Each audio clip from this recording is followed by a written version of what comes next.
tardes a todos. Agradecemos que nos acompañen en una sesión más de los martes de coloquio del ICAT, espacio dentro del cual festejamos los 50 años de nuestro instituto, celebración que hemos denominado ICAT AIRUM y que contempla diferentes actividades tanto académicas como históricas y culturales.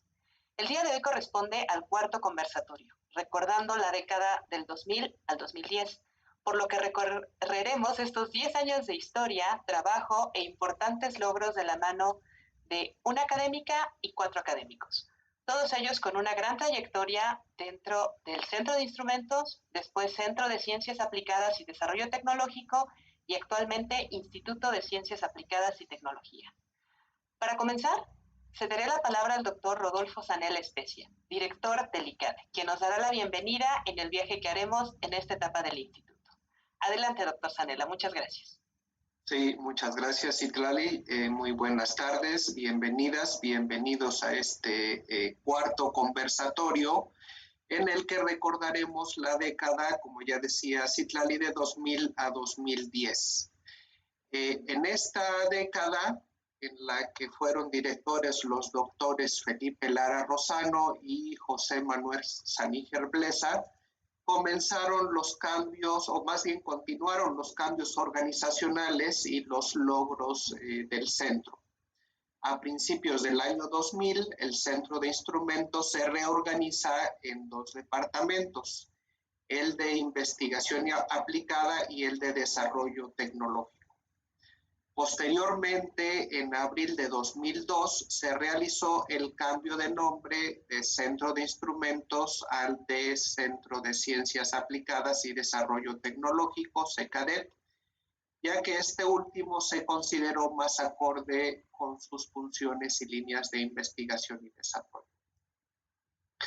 A lo largo de la década, o de esta década, el número de investigadores pasó de 21 a 39, es decir, hubo un crecimiento importante en esta categoría académica, mientras que la de técnicos académicos se mantuvo constante en 67. En esta década se definen 4 campos prioritarios de investigación y desarrollo: la instrumentación y medición, las micro y nanotecnologías, las tecnologías de la información y la enseñanza de la ciencia y la tecnología, así como 4 áreas de aplicación: salud, energía, medio ambiente y educación, las que prácticamente se han mantenido hasta nuestros días. En esta década, varios grupos académicos se reintegran, surgiendo, entre otros, el Grupo de Telemática para la Educación, el Laboratorio Universitario de Ingeniería de Diseño y Manufactura Avanzada, que posteriormente se convertiría en el MADIT, y varios más. Asimismo, varios académicos del CECADET participaron en el Proyecto Universitario de Nanotecnología Ambiental, UNTA, financiado por la Coordinación de la Investigación Científica y la Rectoría de la UNAM, a través del cual actualmente, y también se participó en el consorcio Nano UNAM, a través del cual actualmente se edita la revista Mundo Nano. Además, se estableció el exitoso proyecto El Aula del Futuro, financiado en ese entonces por la Secretaría de Desarrollo Institucional de la UNAM, también por medio de un proyecto Impulsa, el de Tecnologías para la Universidad de la Información y la Computación. Asimismo, en el área de educación en ciencia y tecnología, se trabajó arduamente en el proyecto del Laboratorio de Ciencias para el Bachillerato, que posteriormente se transfirió a la Escuela Nacional Preparatoria y al Colegio de Ciencias Humanidades, y en colaboración con la entonces Dirección General de Servicios de Cómputo Académico, la de GESCA, se desarrolló el Laboratorio Escolar de Sensores Automatizados LESA. En esa década se trabajó también en colaboración con Pemex, con el Instituto Nacional de Cardiología, con la Secretaría de Marina, con la Secretaría de Turismo, con los laboratorios Silanes, y se entregaron formalmente a Harry Massal varios prototipos de laboratorios y de programas computacionales para la enseñanza a nivel medio superior. En esta década comenzó también la colaboración con empresas internacionales como Fresenius Kabi, Total Petrochemicals, entre otras.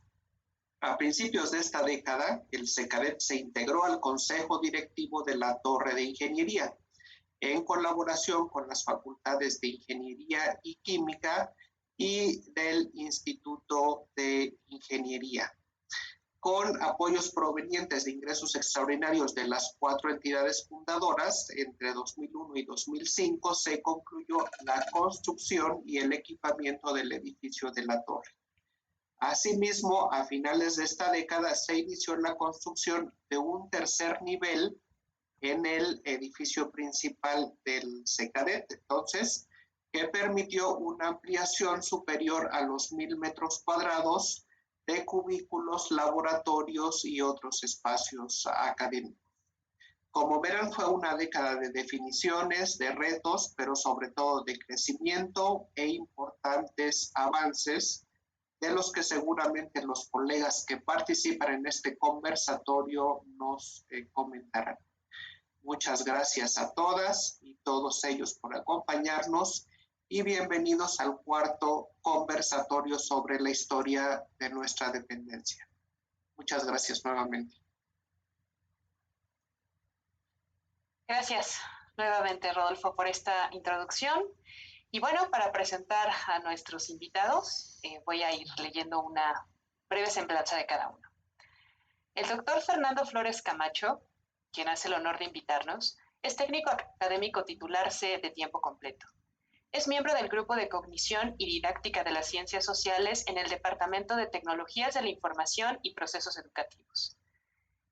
Estudió la licenciatura en Física en la Facultad de Ciencias y la maestría y el doctorado en Pedagogía, todos los grados obtenidos en la UNAM. Fue jefe del Departamento de Enseñanza Experimental de las Ciencias en el antiguo Centro de Instrumentos y en el CECADET. Actualmente es nivel 2 del SNI, PRI D y obtuvo la medalla Gabino Barrera. Bienvenido, Fernando. Hola, ¿me escuchan? Sí, bienvenido. Gracias. Muchas gracias, Citlali. Agradezco a todos el haberme invitado a la comisión, por haberme invitado, perdón, a participar en este conversatorio. Que tengo aquí un cuadrito que quién sabe qué dice. Pero... Gracias, bienvenido, Fernando. Gracias. Miren, a mí me tocó... A continuación voy a presentar a la siguiente invitada, a la doctora Castañeda. Perdón. Así vamos a ir uno por uno. No, muy bien. La doctora Rosalba Castañeda es egresada de la licenciatura en Física y la maestría en Ciencias Físicas de la Facultad de Ciencias de la UNAM. Realizó su doctorado en Ciencia e Ingeniería de Materiales en el Instituto de Materiales de la UNAM, logrando, recibió la medalla Alfonso Caso al mejor estudiante de la generación. Actualmente es coordinadora del Grupo de Fotofísica y Películas Delgadas del ICAD. Es miembro del Comité Académico del Posgrado en Ciencias e Ingeniería de Materiales y de la Comisión Dictaminadora de la Facultad de Ciencias en el área de Física. Pertenece al SNI en el nivel 2. Bienvenida, Rosalba. Muchas gracias por la invitación. Bien.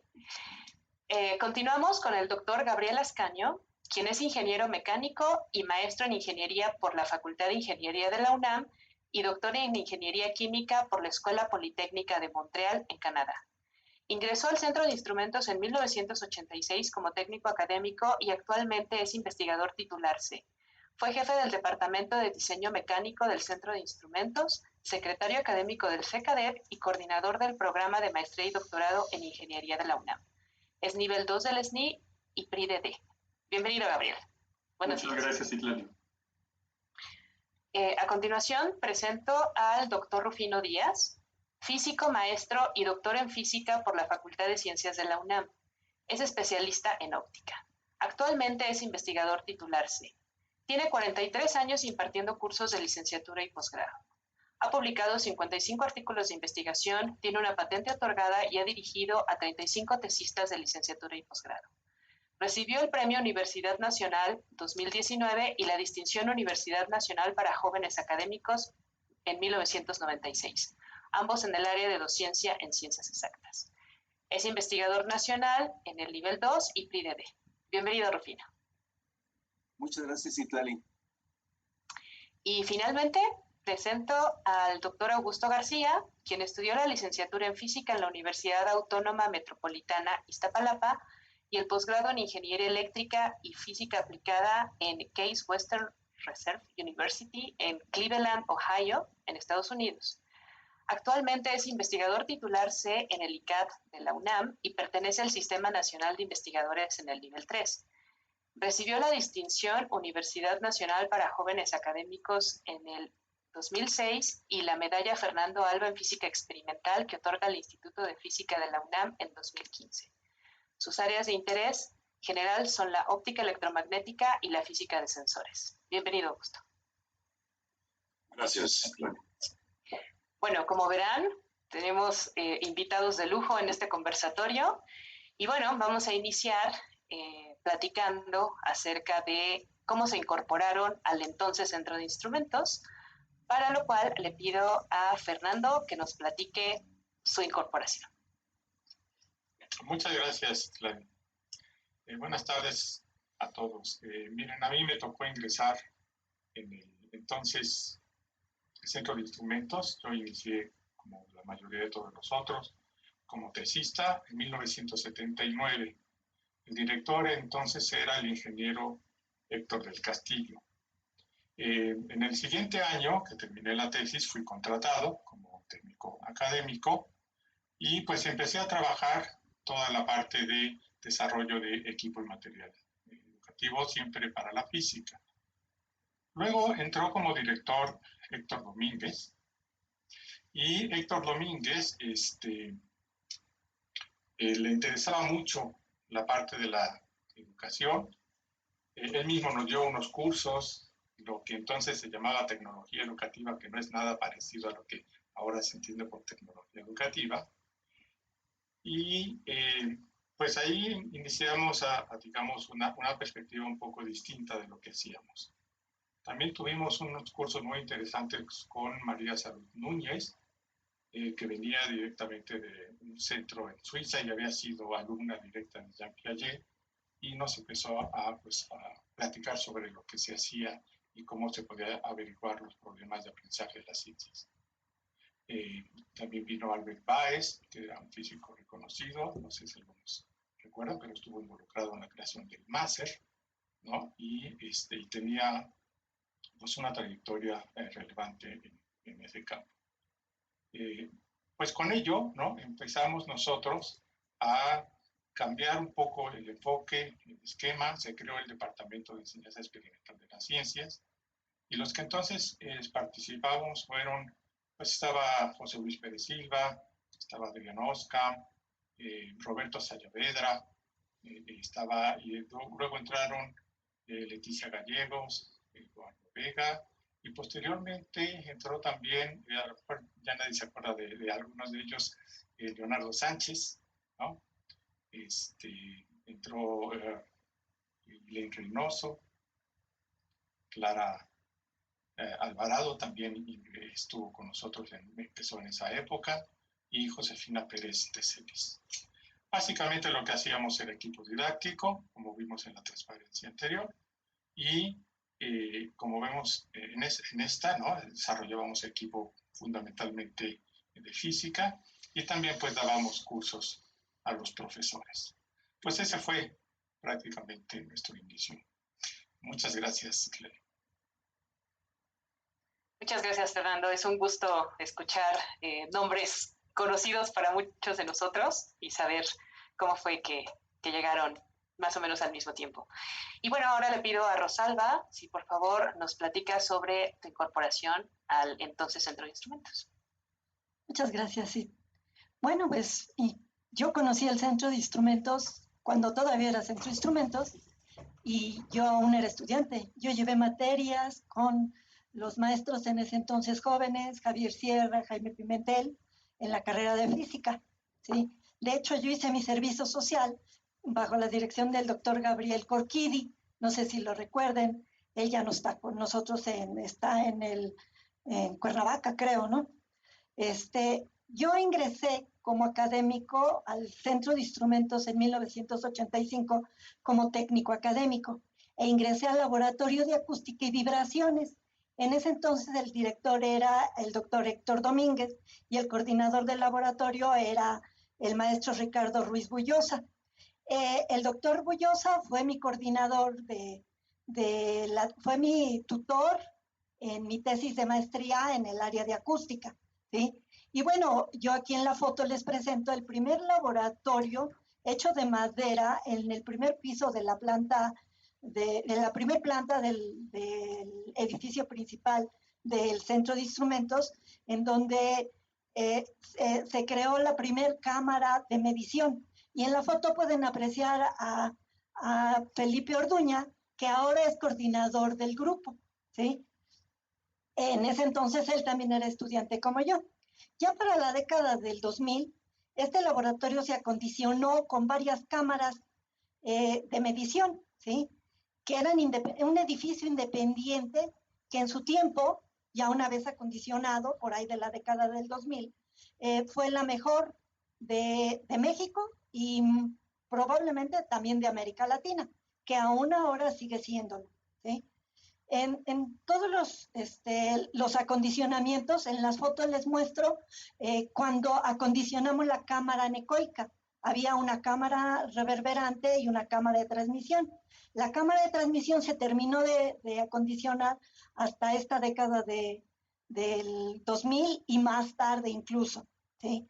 En 1998 yo me integré al grupo de óptica por un periodo pequeño, ya que en ese entonces se creó el laboratorio de fotofísica que estaba bajo la dirección del doctor Mayo Villagrán. Aquí les muestro en la foto cómo estábamos acondicionados en un recinto pequeño, ¿sí? En una sola mesa holográfica, donde podíamos hacer los experimentos, algunos de los estudiantes de la época, ¿sí? Con el doctor Mayo Villagrán yo hice tanto la maestría como el doctorado. El doctorado en ciencia de materiales en un área que en ese entonces y ahora sigue siéndolo, es el área de fotofísica, de fotoacústica con láser pulsado. Y en ese entonces era el laboratorio de fotofísica, o sea, interacción, radiación, materia, pero muy enfocado a los láseres. Les comento que el doctor Mayo Villagrán era experto en láseres, ¿sí? Así que no era muy lejana la idea de aplicar láseres en fotoacústica y yo era acústico. Así que caímos, digamos que en blandito, en continuación de mis áreas de interés, en un laboratorio que se estaba creando nuevo. Aquí les puedo mostrar las siguientes fotos. Cuando mi grupo era pequeño y los primeros integrantes del grupo, ¿sí? Hay muchos investigadores, varios de los participantes que en ese entonces eran estudiantes y ahora son investigadores en el Hospital General, en varios lugares, ¿sí? Entonces, pues así fue más o menos mi incorporación al entonces Centro de Instrumentos. Interesante. Además, nos has contado cómo hubo una mudanza, si entendí bien, de la cámara anecoica. Tal vez nos puedas contar un poquito más en la siguiente intervención. Gracias, Rosalba. Y ahora le pido a Gabriel que nos platique acerca de su incorporación al entonces Centro de Instrumentos. Muchas gracias, Citlali. Yo llegué al Centro de Instrumentos en 1985 para realizar el servicio social bajo la dirección de Clara Alvarado. Posteriormente, fui becario de Antonio Castorica, que dejó el centro en 1988. A partir de septiembre de 1986 me incorporé como técnico académico auxiliar B, que es una categoría que hoy en día ya no existe. Existe en el EPA, pero en la práctica ya no existe esa categoría. Y de 1987 a 1988 escribí la tesis bajo la supervisión de Antonio Castorica. Ahí en la foto aparezco yo, hace 36 años, escribiendo la tesis. En aquel entonces me dio alojamiento, que era la unidad de mantenimiento de cómputo. Convivía yo mucho en aquel entonces con Jesús Ramírez, y Jesús me prestó una computadora para que pudiera yo escribir la tesis. Y bueno, pues posteriormente, ya cuando me titulé yo en 1988, bueno, ya fui progresando en las categorías de técnico académico, y en 1995 fui nombrado jefe del departamento de diseño mecánico, y esa foto que aparece en este momento es de esa época. Ahí se puede apreciar a Leopoldo Ruiz, a Alberto Caballero y a David Palomino.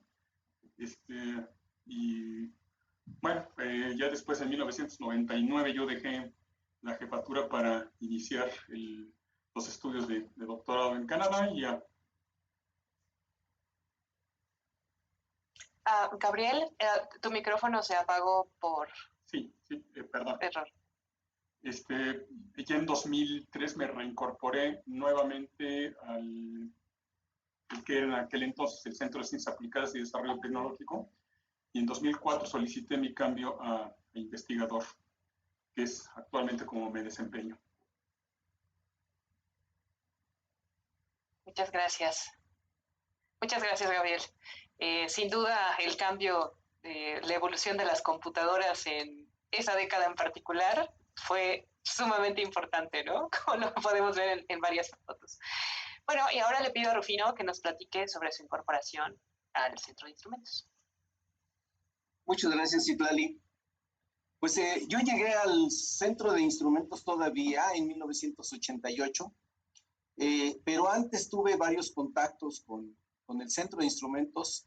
El principal probablemente fue que yo realicé los trabajos el trabajo de investigación, el trabajo experimental de mi tesis de licenciatura en el laboratorio de óptica que instaló,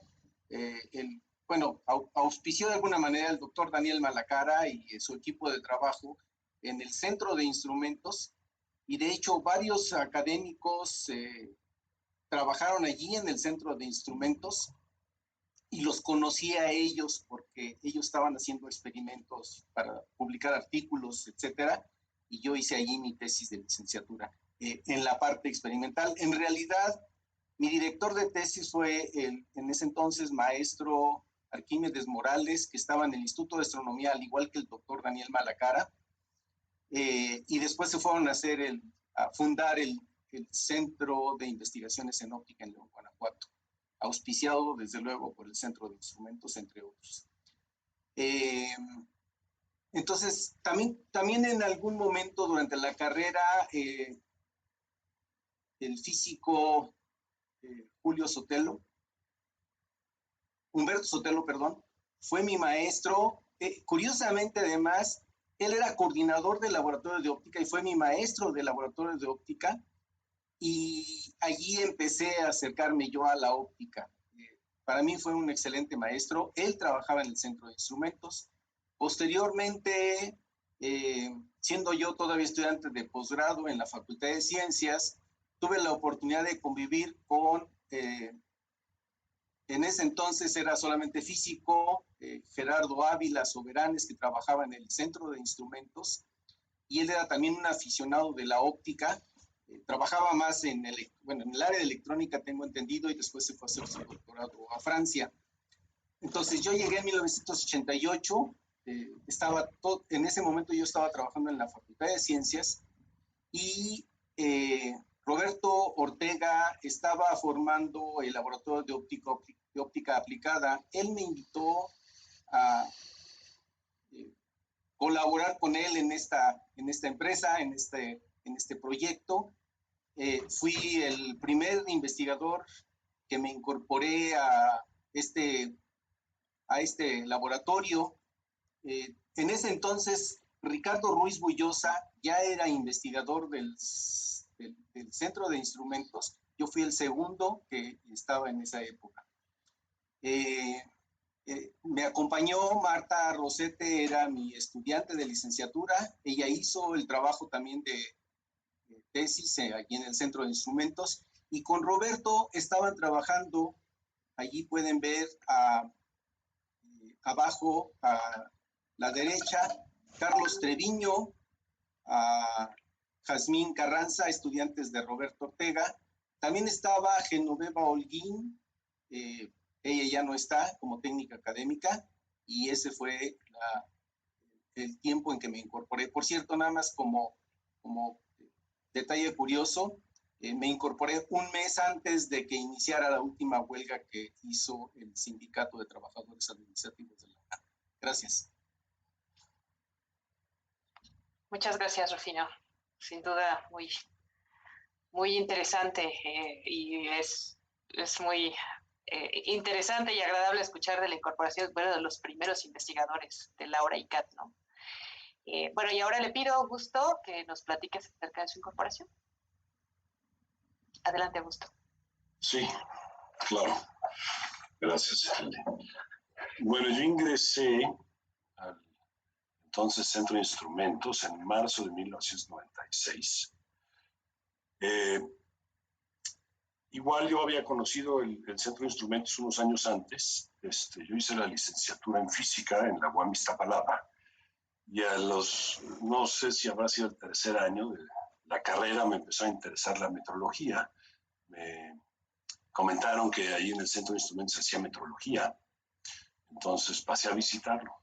Y recuerdo claramente de estar caminando ahí por los pasillos y decir, caray, este es un lugar donde yo podría trabajar algún día. Y bueno, terminé la licenciatura. Poco después me fui al extranjero, a Estados Unidos, a hacer la maestría y el doctorado. Y literalmente unos pocos meses antes de terminar el doctorado, pues me vine a México a buscar trabajo. Era una época un poco más amable, digo yo, para los académicos en general. Y en 2 semanas, pues, estuve visitando gente, en la UNAM, en la UAM Iztapalapa, en el Politécnico, y pues decidí pasar a visitar el Centro de Instrumentos. Ya para ese momento me había interesado mucho la óptica también, el electromagnetismo. Sabía yo del Centro de Instrumentos, estaba el grupo de óptica aplicada, pasé a visitarlos, pasé a conocer a Rufino y a Rufino Díaz, aquí presente, y a Roberto Ortega. Y hablando con ellos, pues me ofrecieron la posibilidad de repatriarme con el programa de CONACYT. No tomé mucho tiempo para aceptar la propuesta, me gustaba el lugar. Y bueno, me regresé a terminar el doctorado y en esos últimos meses estuvimos en contacto. Según yo empezaba a usarse el correo electrónico justo en esos momentos, o al menos para mí, yo creo que los primeros correos electrónicos que escribí fueron a Rufino Díaz, al entonces secretario académico Gerardo Ruiz Botello, precisamente para formalizar esto de la repatriación. El papeleo se hizo, me dijeron empiezas el 16 de marzo, el 16 de marzo me presenté ahí en el Centro de Instrumentos. Era Claudio Firmani el director, y recuerdo que apenas llegué me mandó llamar, pasé a visitarlo, y pues él era italiano, muy efusivo, pues no puedo olvidarme que me recibió en su oficina con un par de besos, uno en cada mejilla, ¿no? Pues fue un ingreso muy caluroso, digamos así. Bien, y pues empecé a trabajar. Recuerdo muy bien mi primer mes de trabajo. Lo disfruté mucho. Apenas llegué, pues me asignaron una oficina. Pero tenía una oficina, una mesa, papel y lápiz. Y pues yo disfruté mucho ese primer mes, tratando de empezar algún proyecto de investigación. Pero aproximadamente el mes pasó el director a visitarme y dijo, bueno, ¿y tu computadora? Y yo dije, no, pues no tengo. No, ¿cómo es esto posible? Inmediatamente al día siguiente ya tenía la computadora y pues ya comenzó. Bien, pues más o menos así fue mi incorporación al Centro de Instrumentos. Gracias. Interesante. Claro, la efusividad italiana es bien conocida. mundialmente. Sí, sí. Muchas gracias, Augusto. Bueno, ahora, por favor, les pedimos que nos platiquen acerca de la infraestructura, cuáles fueron los cambios que percibieron o que recuerdan durante esa década, cuáles fueron los proyectos más importantes dentro del Centro de Instrumentos. Y por favor, Rosalba, si quisieras iniciar. Gracias, sí, cómo no. Pues en nuestro laboratorio les comentaba que ya para esta década, por ahí de 2001, nosotros formamos un nuevo grupo bajo la dirección del doctor Mayo Villagrán, ¿sí? El laboratorio se llamaba Fotofísica, ¿sí?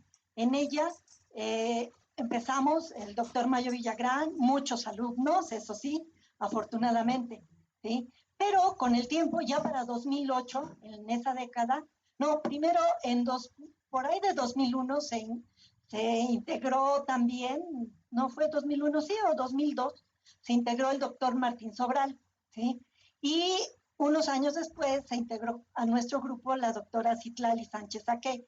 Afortunadamente y gracias a un programa de la UNAM que se llama PREFAMU, en donde las mujeres tuvieron la oportunidad, una vez recibiéndose de doctores, de ingresar a la investigación, ¿sí? En ese entonces, para 2005, yo ya me había, gracias al apoyo del doctor Mayo Villagrán, ya me había doctorado y por lo tanto ya tenía, ya podía pasarme a la carrera de investigador y ya era investigador. En esta década de 2000, nuestro laboratorio sufrió muchos cambios, ¿sí? Y también, afortunadamente, tuvimos el apoyo de muchos proyectos, ¿sí? Yo fui nada más en esa década, responsable de varios proyectos CONACYT y de varios proyectos PAPIT, ¿sí? Y lo interesante es que todo estaba relacionado con láseres, ¿sí? Y para ese entonces ya estábamos bastante enfocados a trabajar en películas delgadas, ¿sí? Y aquí en esta fotografía les muestro algunos de los desarrollos que se llevaron a cabo en mi laboratorio, ¿sí? En donde se construyeron sistemas de depósito de películas delgadas, ¿sí? Por plasma, por láseres, ¿sí? Pero no fue lo único que a mi grupo se incorporó, se quedó. En el grupo había una unidad de películas delgadas que no tenía, era una unidad, no tenía un grupo asociado y se asoció a nosotros.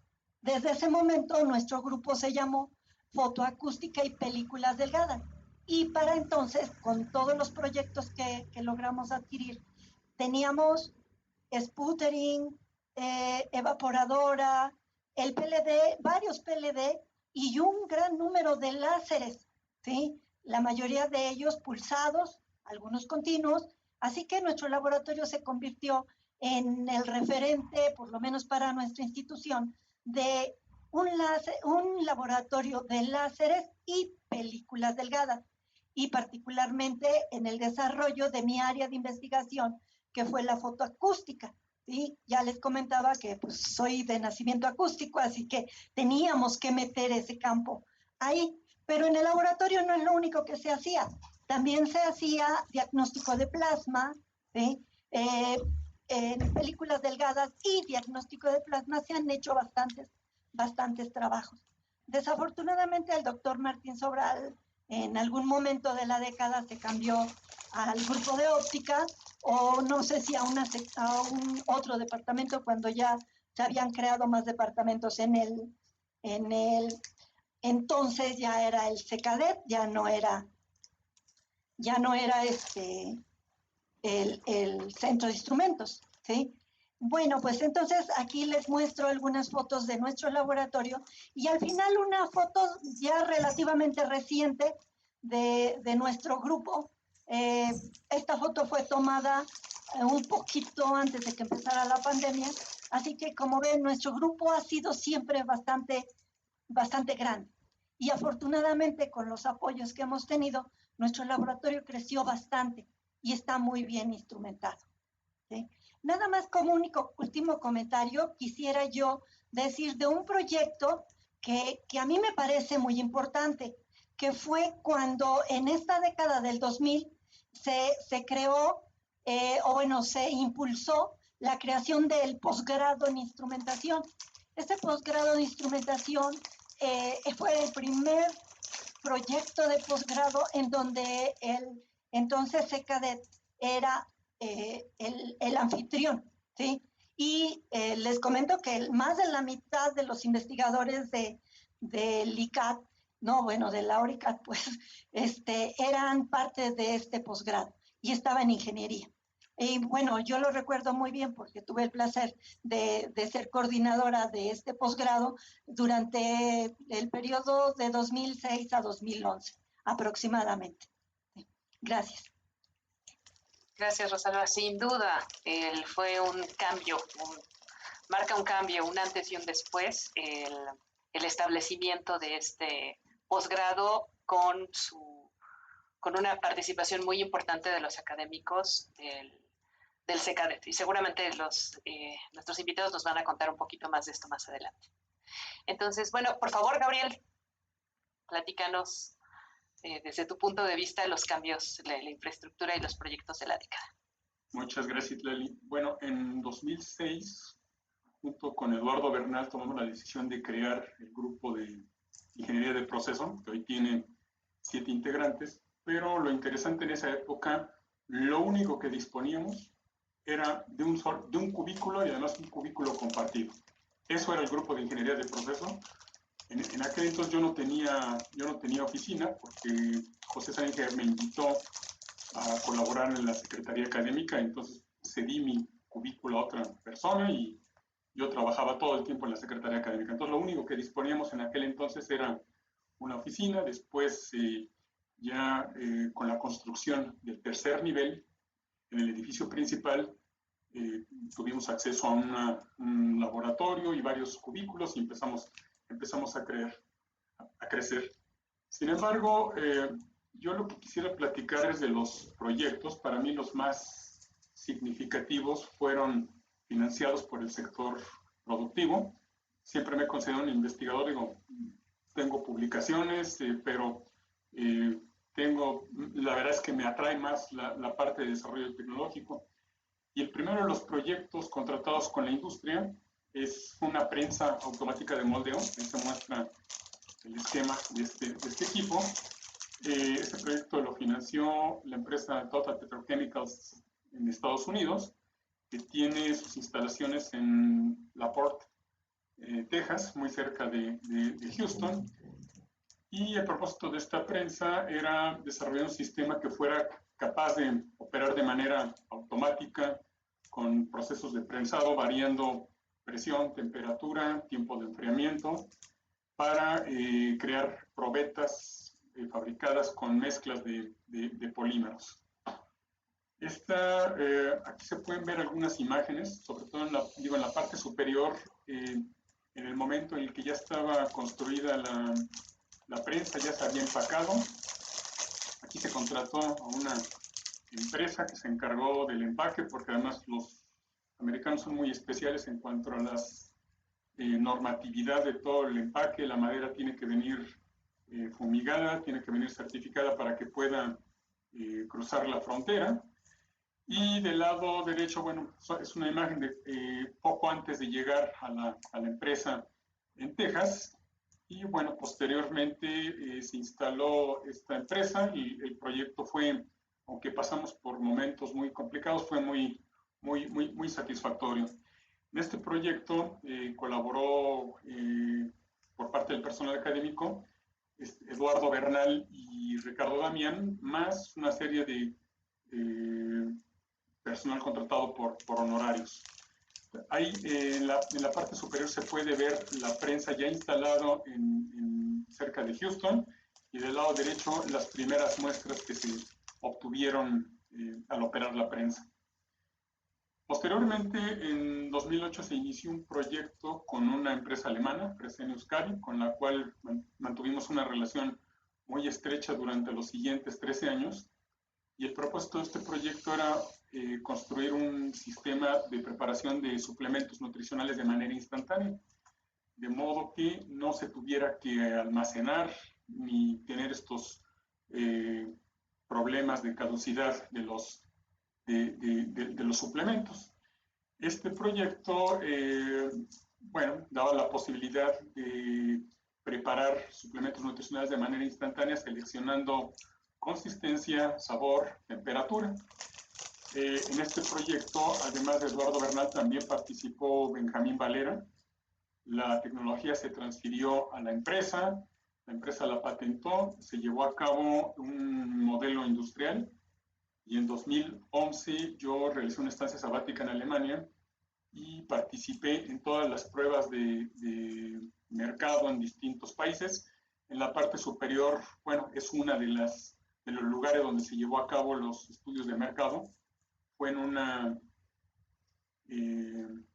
un complejo de salud en La Coruña, y ahí, bueno, se hacían pruebas sobre la operación del equipo. A los pacientes se les daban las soluciones y ellos opinaban sobre temperatura, sabor, y nos daban algunas sugerencias.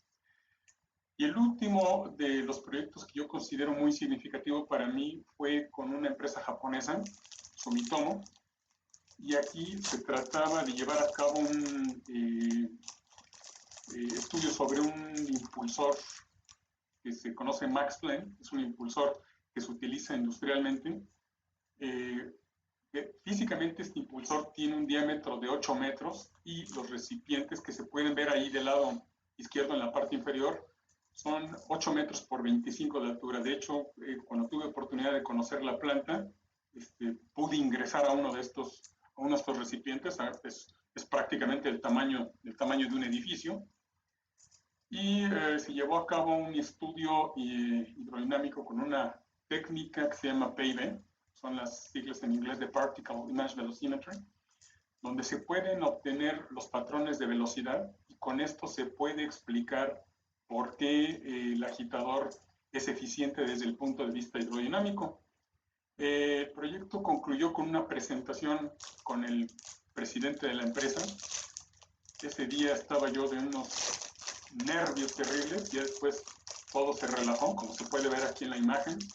Nos fuimos a un partido de béisbol a ver a los Gigantes de Tokio, y fue una experiencia muy agradable porque hubo sesión de cervezas antes del partido, durante el partido, después fuimos a un bar para ver el resumen del partido, después fuimos a cenar con más cervezas, y después de cenar fuimos a un bar con más cervezas. Entonces ya todo se relajó y afortunadamente todo salió muy bien. Pero estos fueron los proyectos más significativos, cuando menos que yo considero en mi vida académica. Muchas gracias, Gabriel. Sin duda, ejemplos de por qué el CECADET, de esta parte de desarrollo tecnológico del CECADET. Muchas gracias. Y bueno, también sin duda la colaboración con esta empresa se ve que fue muy fructífera y divertida. Y bueno, por favor, Augusto, si nos platicaras acerca de la infraestructura y los proyectos más importantes en la década. Claro que sí, Citlali. Gracias otra vez. Bueno, como les comentaba, yo inicié pues, teniendo no nada más la oficina vacía, pero en 96. En esos últimos años de los 90, yo podía trabajar en el laboratorio de óptica aplicada. En aquella época estaba bastante bien organizado, de manera que los integrantes podíamos hacer uso de los diferentes laboratorios, los equipos y las componentes. Era como un laboratorio bastante abierto, llevaban un buen inventario de todas las componentes. Pero ya a finales de esa década se abrió un espacio de laboratorio, yo lo solicité y sin mayor problema me fue asignado ese laboratorio, y empecé la década de la que estamos hablando con ese espacio de laboratorio y tratando de conseguir algo de equipo para irlo equipando. Conseguí un proyecto de CONACYT de instalación al final de los 90. En aquella época no era demasiado complicado conseguir esos proyectos, casi uno a la hora de ser contratado, un investigador joven, tenía casi garantizado uno de sus proyectos para poder empezar a pues, equipar un laboratorio. Ya a lo largo de la década, aunque siempre he tratado de estar programando con laboratorios y prestándonos equipo y componentes, pero bueno, empecé a equipar ese laboratorio con proyectos, con ese proyecto de PAPIT y posteriormente con de CONACYT y posteriormente con proyectos de PAPIT, que regularmente iba yo solicitando dentro del UNAM. Bueno, también en esa época, al principio de la década, todavía estábamos en convenio con el INAOE, el Instituto Nacional de Astrofísica, Óptica y Electrónica en Puebla, de manera que nos llegaban estudiantes de posgrado a querer hacer las tesis de posgrado ahí al Centro de Instrumentos. Tuve la suerte de tener 2 estudiantes a través de ese convenio del INAOE conmigo, que me ayudaron bastante a montar el laboratorio, a empezar proyectos experimentales más ambiciosos. Y sí, empecé la década con estos 2 estudiantes del INAOE. Posteriormente, como comentó Rosalba, el posgrado en ingeniería eléctrica, esta opción de instrumentación empezó a tomar mucho más forma y empezamos a recibir cada vez más estudiantes. Y pues también el laboratorio empezó a llenarse de estudiantes de ingeniería eléctrica, ¿no? Tanto del posgrado, pero también en aquella época llegaban bastantes estudiantes de licenciatura. En esa década todavía llegaban y tuve varios estudiantes de licenciatura que también apoyaron en formar el laboratorio, en hacer proyectos experimentales, ¿no? Entre los proyectos, pues mi labor siempre ha sido un poquito así como de investigador más clásico, ¿no? Trabajando en los problemas de investigación con los estudiantes, con algunos colaboradores. A principios de esa década me interesaban todavía mucho los sensores de deflexión de luz y trabajé en ellos. En esos años se utilizaban mucho en nuevos instrumentos que estaban en desarrollo y técnicas de alta resolución. Muchas variaciones de la microscopía de fuerza atómica, por ejemplo, técnicas fotoacústicas, utilizaban estos sensores para detección de gases, vibraciones y otras aplicaciones. Yo por esos años decidí analizarlos en mucho detalle, en estos sensores de deflexión de luz o deflexión de un haz de luz, y realicé varios proyectos. Me interesaba estudiar los límites fundamentales de estos sensores, proponer variaciones para un uso más práctico de ellos y romper estos límites fundamentales a su resolución, por ejemplo. Otra línea de trabajo que empecé en esos años, recuerdo, también en colaboración con Neil Bruce en particular y después con Azul Rama, eran los sensores capacitivos. Me empezaron a interesar por aquellos años y buscábamos problemas algo exóticos que trabajar con estos sensores capacitivos. En particular, con Neil trabajamos mucho el efecto de la rugosidad en los electrodos, cómo se podía medir la rugosidad de una superficie metálica con sensores capacitivos, por ejemplo. Pero bueno, de los sensores de deflexión de luz, muy rápidamente, también a inicios de esa década, me empezaron a interesar también los sensores de índice de refracción. Pueden estar bastante relacionados. Y trabajando tanto sensores de índice de refracción como nuevas maneras de medir el índice de refracción de una sustancia, en particular líquida, me llamó mucho la atención un problema que era el índice de refracción de los medios turbios, aquellos que esparcen la luz, los medios que se ven blancos, ¿no? Donde la luz no viaja en línea recta, se va esparciendo y se va en todas direcciones. Trabajando en el laboratorio nos dimos cuenta que podíamos usar sensores de índice de refracción que estaban diseñados y pensados para medios transparentes, con medios turbios, con la leche, por ejemplo, con una dilución de pintura, ¿no? Y obteníamos una muy buena señal, una señal con muy poco ruido, y podíamos hacer una medición de su índice de refracción bastante preciso. Entonces me llamó mucho la atención me interesó saber qué exactamente estábamos midiendo cuando aplicábamos estas técnicas y sensores a medios que esparcen la luz. Y bueno, a partir de ahí, esa línea de investigación que la comencé, continúa siendo una de mis líneas de investigación principales. La he trabajado desde el punto de vista teórico, desde el punto de vista experimental y buscando aplicaciones para esta línea de investigación. Bien, pues creo que esas principalmente en esa década empezaron estos trabajos. Digamos. Gracias. Muchas gracias. Sin duda interesante de cómo iniciaron algunos laboratorios, ahora ya muy conocidos en el ICAT. Gracias, Augusto. Y por favor, Rufino, platícanos acerca de la década. Sí, muchas gracias, Citlali. Bueno, yo primero pensé en los proyectos de infraestructura generales del SECADET en ese entonces, toda esa época. Y para mí, de las cuestiones más relevantes fue cómo fue cambiando la estructura, que algo de ello ya narró el doctor Zanella al inicio de la presentación de este conversatorio. Yo recuerdo cuando en 1996, todavía 97, que fue cuando entró Felipe Lara, espero no equivocarme, había 4 departamentos, no recuerdo todos los nombres. Yo estaba en el departamento de diseño y desarrollo, donde Roberto Ortega era el jefe de departamento, pero había 4 departamentos. Había uno de servicios, pero, perdón, no recuerdo bien los nombres.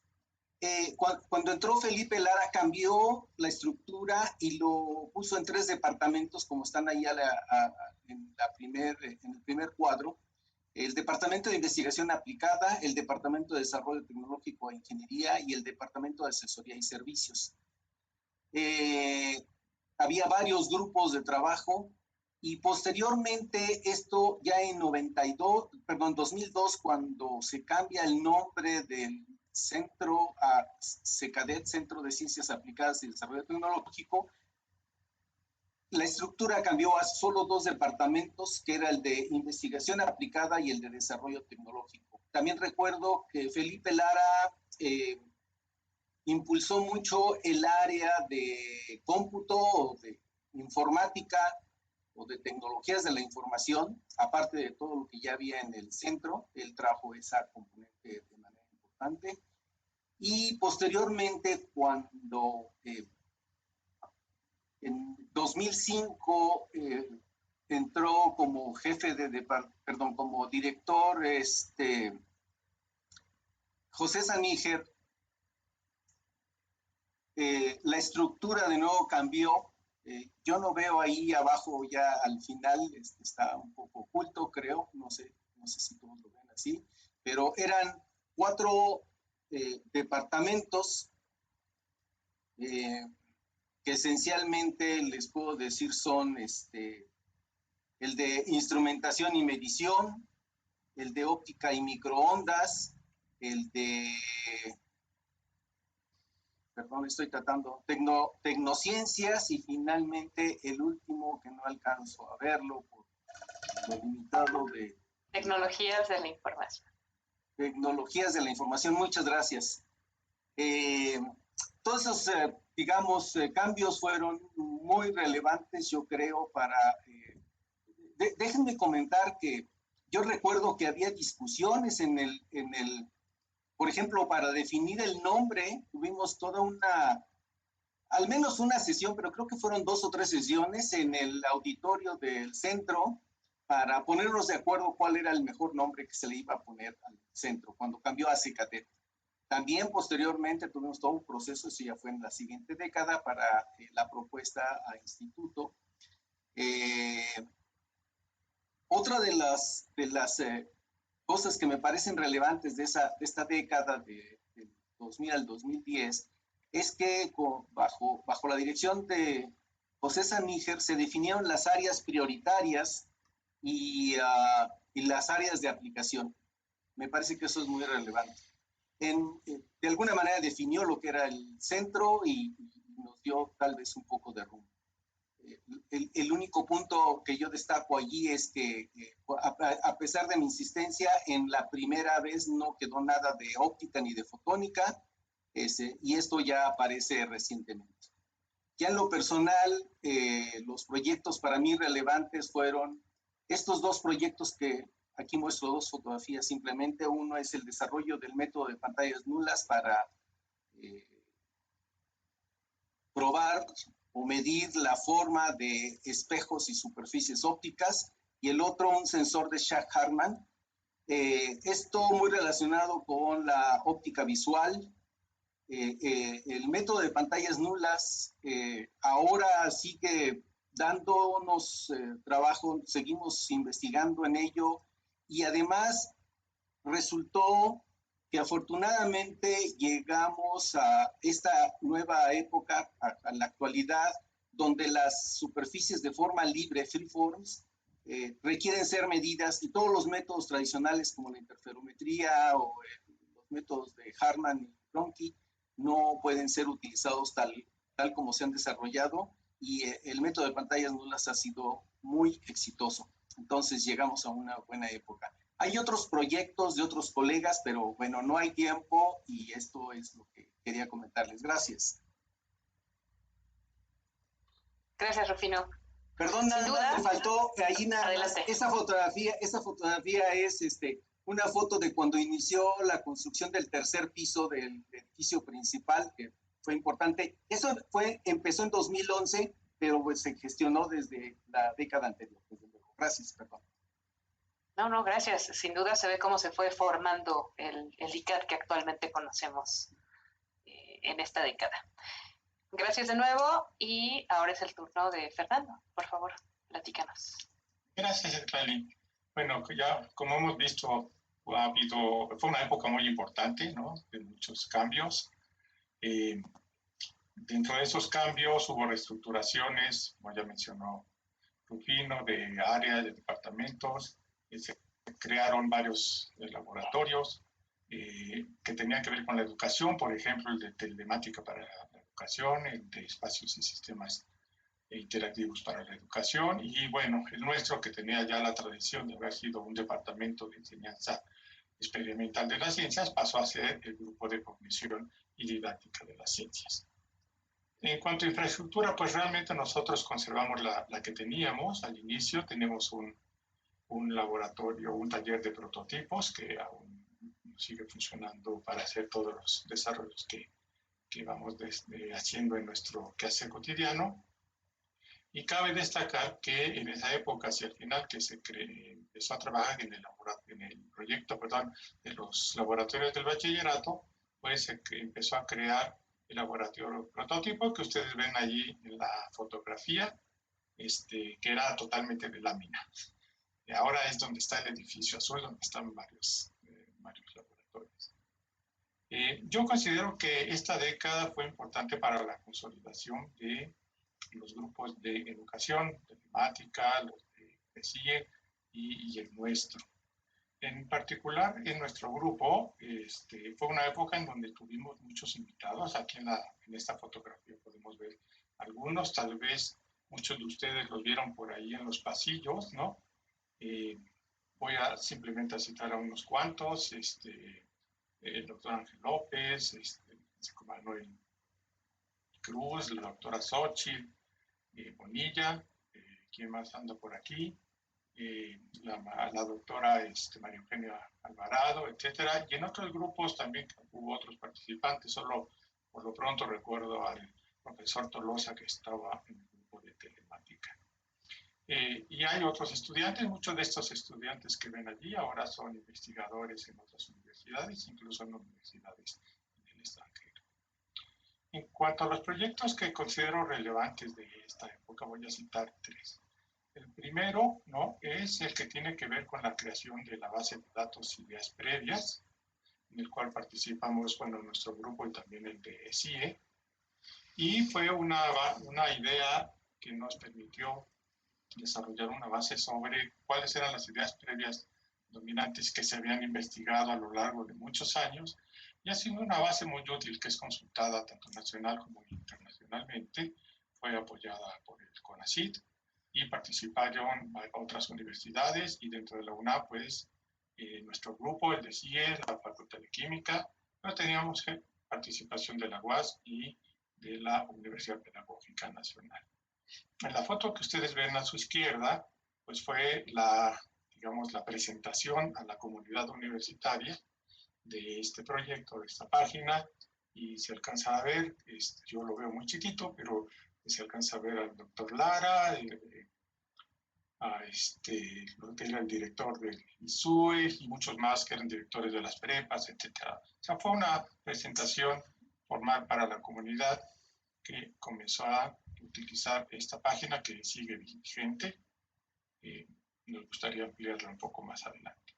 Luego se desarrollaron varios proyectos que fueron financiados tanto por CONACYT como la SEP, que digamos, tenían ellos la preocupación de cómo estaba realmente el magisterio, cómo eran los docentes en la enseñanza de las ciencias, sobre todo en el nivel de secundaria. Y entonces nos financiaron varios proyectos para conocer qué tanto conocían de las ciencias, cuáles habían sido los efectos de los cursos nacionales de investigación, que me pasan la anterior, por favor, y también cuáles habían sido las ideas que tienen en torno a la ciencia, lo que se llama la naturaleza de la ciencia. Aquí en la foto vemos algunos de los participantes de esa década. Ustedes verán, reconocerán algunos de ellos, otros pues son estudiantes que estuvieron a lo largo de esos proyectos. Bueno, el siguiente proyecto que me gustaría mencionar es el que se denominó Proyecto de Enseñanza de las Ciencias en Entornos Multiculturales. Ahora sí, la siguiente, por favor. En este proyecto, ustedes aquí van a ver cuatro láminas, voy a ir más o menos desarrollando algunas de ellas. En de la izquierda, ustedes ven a varios niños. Este proyecto lo que implicó fue trabajar en un entorno que nunca habíamos trabajado, que era en una población indígena. Y cómo aproximarnos a esa población sabiendo que hay un entorno multicultural y en donde las ideas se perciben y se comprenden de maneras distintas en esos ámbitos. Entonces había que desarrollar todo un proyecto para poder llevarlo a cabo, que estuvo bajo la batuta de la doctora Leticia Gallegos. En esta imagen pues vemos a los niños trabajando con muchos de los materiales que se desarrollaron. Todos estos materiales se produjeron en algunas cantidades y se llevaron a las escuelas. Fue un trabajo de muchos años, casi 10 años de trabajar en la comunidad científica, en la comunidad indígena, y bueno, pues ha tenido logros nosotros consideramos relevantes. En la fotografía de medio arriba ven los libros que se hicieron para los niños. Estos libros están en 2 idiomas, en náhuatl y en español, y han sido pues, bastante bien recibidos y son bastante funcionales. Uno de los logros de este proyecto también fue que la misma Secretaría de Educación Pública tomó un par de estos materiales, desde luego con nuestro apoyo, el apoyo del SECADE de entonces, y se armaron los libros, ¿no?, que son para las comunidades indígenas y migrantes de todo el país. O sea, estos libros se tiraron por varios miles de ejemplares y se distribuyeron y están todavía, son los libros vigentes que se utilizan en esas comunidades. Considero que fue un proyecto donde se establecieron pues, nuevas posiciones sobre la enseñanza, no eran la tradicional de lo que se llama la interculturalidad. Nosotros siempre abogamos por la multiculturalidad. Y aquí, bueno, vemos otra fotografía donde están varios de nuestros compañeros que estuvieron participando. Obviamente no son todos, algunos lo reconocerán. Ya se habían incorporado Alejandra García y Elena Calderón. Bueno, hacia el fin de la década, la rectoría nos encargó, al SECADE le encargó el proyecto de los laboratorios del bachillerato, que nosotros pues nos tomamos a cargo. Lo hicimos 2 grupos, ¿no? El nuestro, el de Cognición y Didáctica de las Ciencias, y el de Espacios y Sistemas Interactivos para la Educación. Entre los dos, pues fuimos quienes desarrollamos este proyecto. Este proyecto contó, a final de cuentas, se desarrollaron los laboratorios prototipos, se desarrollaron todo lo que fue la infraestructura, tanto educativa, la propuesta educativa, lo de los materiales, la tecnología que deberían llevar, etcétera. Se hizo en todas las preparatorias. En la actualidad hay 114 de estos laboratorios funcionando en escuelas preparatorias y en los colegios de ciencias y humanidades. Aquí en las fotografías vemos en el de la izquierda, en la parte superior, pues a muchos de todos nosotros, ¿no? Que estábamos en la etapa en la que íbamos a supervisar que todo estuviera funcionando, que estuvieran las instalaciones. En el derecha superior, pues podrán ver cursos, son profesores de bachillerato, y ya que estaban los laboratorios instalados, dimos muchos cursos. Y en la de abajo, pues ven una imagen donde resume un poco todo y de los materiales que fueron desarrollándose. La siguiente fotografía muestra algunos de los participantes, creo que ya lo habían puesto. Bueno, fue un reto importante estos laboratorios por la magnitud de la problemática. Ustedes saben que no es trivial ingresar, ¿no?, a tratar de trabajar con los profesores del bachillerato. Ya tienen muchos años, tienen pues sus formas de trabajo, es difícil cambiarlos. Sin embargo, consideramos que todo el esfuerzo que se hizo rindió pues, frutos, que muchos profesores los utilizan, están muy contentos con ellos, y que en alguna medida el CECADET ha contribuido al desarrollo de la enseñanza de las ciencias en la universidad. Muchas gracias. Así es, muchas gracias por estos ejemplos tan importantes del impacto del CECADET en la multiculturalidad y en la educación en nuestro país. Muchas gracias nuevamente, Fernando. Y bueno, ahora es el turno de hablar sobre las personas, nuestros compañeros, colegas, académicos, estudiantes, las personas que integraron la comunidad y que fueron muy importantes en esta década. Por favor, Gabriel. Gracias, Itlani. Bueno, en realidad hubo mucha gente que influyó en mi carrera académica y no quisiera dejar muchos colegas, pero quizá los más representativos para mí, primero fue Antonio Castorita, con quien tuve la oportunidad de colaborar en los inicios de mi carrera académica como técnico académico, y que, bueno, él propuso finalmente mi contratación al Centro de Instrumentos. Alguien con quien aprendí mucho trabajando, sobre todo en el departamento de diseño mecánico, fue Roberto Reséndiz, que más adelante él dejó el Centro de Instrumentos para hacerse cargo de una empresa. Y también, no puedo olvidar mi colaboración y todo lo que pude aprender de José de Larrán. De hecho, cuando era yo estudiante de maestría, José de Larrán me invitó a colaborar con él como becario. Él era en aquel entonces investigador del Sistema Nacional de Investigadores nivel 3, y entonces en esa época fui yo como su ayudante. Colaboraba con él con algunas cuestiones de divulgación de la ciencia, y bueno, todavía hoy en día mantengo contacto con José de Larrán. Bueno, aunque nunca formó parte como personal académico del Centro de Instrumentos CECADET o ICAT, siempre mantuve una relación muy estrecha con Ricardo Checurel, a quien le aprendí muchísimo, sobre todo la forma de cómo presentar proyectos, principalmente cuando son proyectos que va a financiar la industria. Lo que están esperando es otro tipo de resultados. Y bueno, ahí en la imagen que aparece en pantalla, del lado derecho en la parte inferior, es el momento en el que Ricardo Checurel está recibiendo el Premio Nacional de Ciencias en 2018. Y bueno, desafortunadamente un año después él falleció, pero pues siempre mantendré yo un muy, muy buen recuerdo de todos estos personajes con los que tuve la oportunidad de colaborar y de los que aprendí yo muchísimo. Gracias, Itlani. Gracias, Gabriel. Por favor, Rosalba, platícanos más de tu perspectiva de la década. Bueno, igual que Gabriel, sería imposible mencionar a todas las personas que nos han apoyado, nos han fortalecido, ¿sí? Para, digamos, hacer una carrera medianamente razonable como investigador en México, ¿sí? Yo, francamente, tengo dos personas, ¿sí? A los que le tengo que agradecer muchísimo su apoyo. Uno fue el doctor Sani Gerblesa, ¿sí? Quien era director cuando yo me pasé a investigador.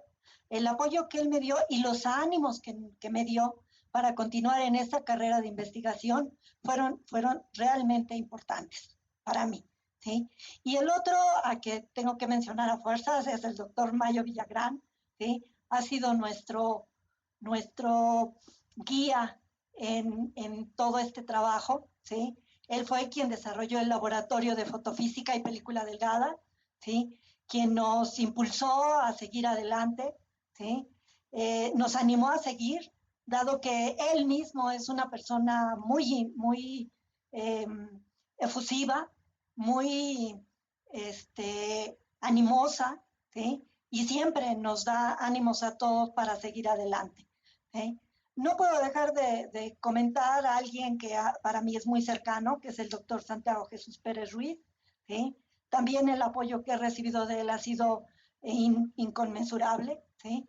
Pero básicamente las dos primeras, al doctor Pepe Sániger y a Mayo Villagrán, es a quien tengo que agradecerles inmensamente por el apoyo que me brindaron no solamente en esa década, en realidad en toda la carrera. Gracias. Gracias, Rosalba. Por favor, Augusto, platícanos tu perspectiva de la década. Sí, claro, gracias. Bueno, pues igual que los demás, ¿no? Hay muchas personas muy importantes a lo largo de esa década. Claramente los directores del momento y los secretarios académicos, ya mencionaron, esa década pues fueron personas con las que me influenciaron bastante. Felipe Lara estaba como director y Obsei Gelman como secretario académico, y después, la segunda mitad de la década, José Sániger y Gabriel Ascaño como secretario académico. Y con ambas administraciones pues tuve bastante interacción. En esa década me tocó estar de jefe de departamento del Departamento de Ciencias Aplicadas, que mencionó Rufino hace rato, que en aquella época abarcaba prácticamente la mitad de los académicos de la dependencia. Pero bueno, otras personas muy significativas claramente fueron mis colaboradores al inicio de la década. Eduardo Sandoval ya se había integrado y empezamos a trabajar en proyectos juntos. Neil Bruce, y todavía por algunos meses de esa década estaba Dmitry Kuznetsov, un colaborador importante para mí, quien le aprendí mucho, física y investigación. Ya empezada la década, alguien muy relevante fue Celia Sánchez, con quien empezamos a colaborar. Apenas se había integrado en temas de óptica integrada, fibras ópticas y luego sensores en general. Yo creo que fue a mitad de la década más o menos que decidimos formar un nuevo grupo dentro de lo que era en ese momento el Laboratorio de Óptica Aplicada, y cada quien desarrollando su laboratorio. Sin embargo, el apoyo en ese caso de Celia para incrementar y formalizar el laboratorio fue muy importante. Le llamamos el grupo de sensores fotónicos y colaborábamos junto con Eduardo Sandoval, tanto en proyectos, compartíamos estudiantes, equipos y componentes, y pues eso continúa hasta la fecha, aunque ya nos hemos dividido en diferentes grupos. Otra persona muy relevante en esa década fue Azul Guadarrama. Él se incorporó a trabajar con nosotros como mi estudiante en ese momento de maestría y luego doctorado. Él venía de la sección de mantenimiento, que por esos años se decidió desaparecer. Entonces los académicos en esa sección se incorporaron a grupos de investigación. Azul se vino con nosotros y en particular a trabajar conmigo, y pues echamos a andar más la línea de sensores eléctricos con él. Otro colaborador muy importante fue Rubén Barrera en esos años y hasta la actualidad. Hay una foto de él ahí. Con quien trabajé presente la teoría de medios turbios. Un estudiante en común que tuvimos, Alejandro Reyes Coronado, que ahora es profesor de la física en la Facultad de Ciencias. Y pues claro, están mis estudiantes, fueron personas muy relevantes en esos años. Podría mencionar a Mari Carmen Peña Gomar, que venía del INAOE, que hizo la maestría y el doctorado ahí conmigo. Humberto Contreras Tello, que bueno, continuó la siguiente década, pero empezó a trabajar conmigo en esa década. Estaba realizando la maestría. Y estudiantes de licenciatura, Víctor Argueta, con quien seguimos teniendo colaboración con él, Hiromi Valenzo.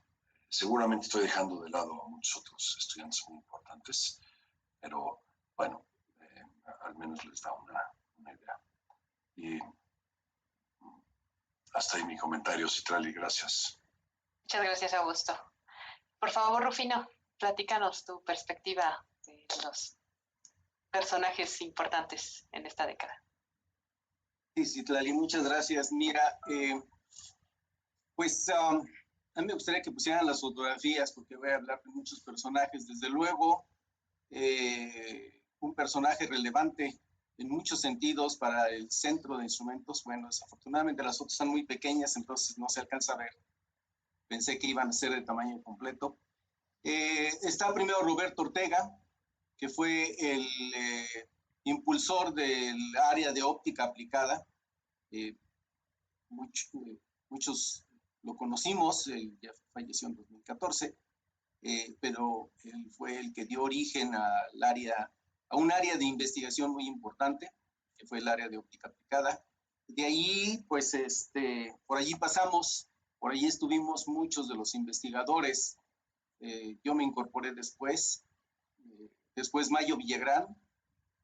Posteriormente llegó también un amigo de Roberto Ortega, un electrónico que estaba en el Instituto de Física, que es Arturo Nogueira. Y Mario González empezó a colaborar conmigo. Él estaba primero en electrónica, luego pasó a laboratorio de sensores y materiales, bueno, que ha tenido varios nombres, entonces ya no sé cuál estuvo, pero en los años 90, bueno, o sea, lo que estoy hablando son de la gente que ya estaba en el 2010.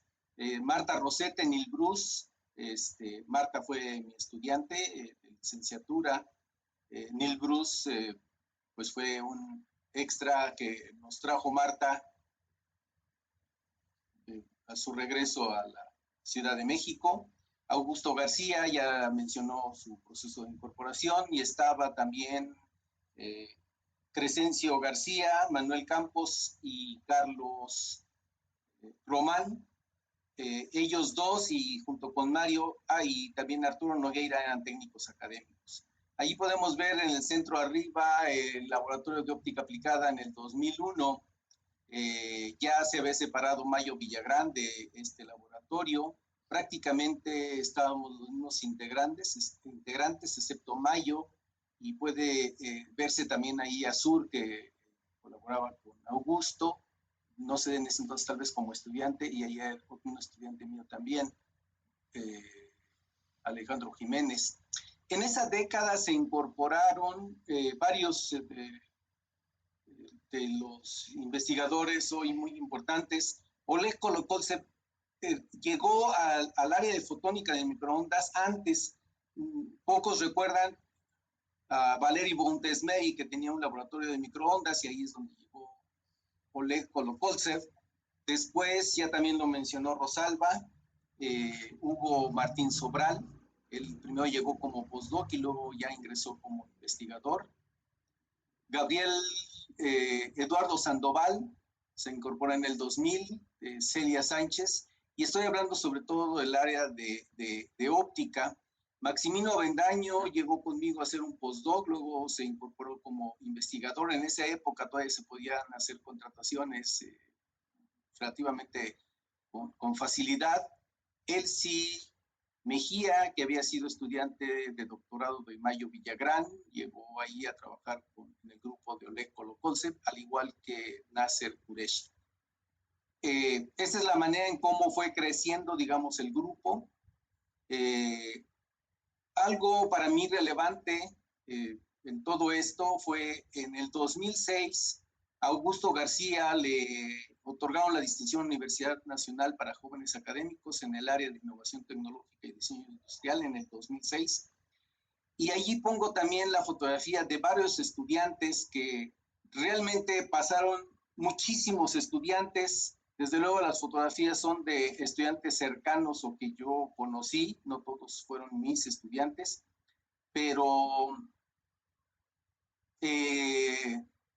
es una muestra nada más de cómo el factor de los estudiantes es muy importante en el desarrollo de la investigación. Posteriormente, ahí hay una fotografía. Yo tengo idea de que probablemente esa fotografía a la derecha en el centro haya sido una reunión foránea que tuvimos en Cuernavaca, el Consejo Interno, que fue donde se definieron las áreas prioritarias. Y luego abajo pueden ver que hay varias fotografías, desde luego son muy difícil de interpretar, de ver porque son muy pequeñas, pero son una serie de fotografías tomadas durante varias celebraciones del Día del Maestro que organizaba la sección del sindicato de académicos, y se otorgaron, bueno, ahí usualmente se daban las medallas, los diplomas por años de servicio, por 25, 15, 10, etcétera, y ahí hay varios académicos. Ese fue en las de arriba y en la anterior, todavía en 2018, perdón, en 1998, y las de abajo tengo entendido que son en 2007, creo. Eso fue, las de arriba son en el jardín del Secadena en aquel entonces, las de abajo creo que es en el restaurante La Cava y hay varios académicos. Difícilmente se van a poder reconocer algunos de ustedes porque son fotos muy chiquitas. La que sigue, por favor. Ahí hay algunas otras fotografías.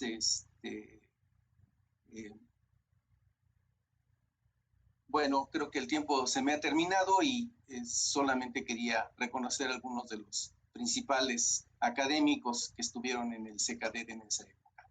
Gracias. Muchas gracias, Rufino. Sin duda es muy agradable ver a todos nuestros colegas que siguen igualitos. Y bueno, por favor, Fernando, adelante. Gracias.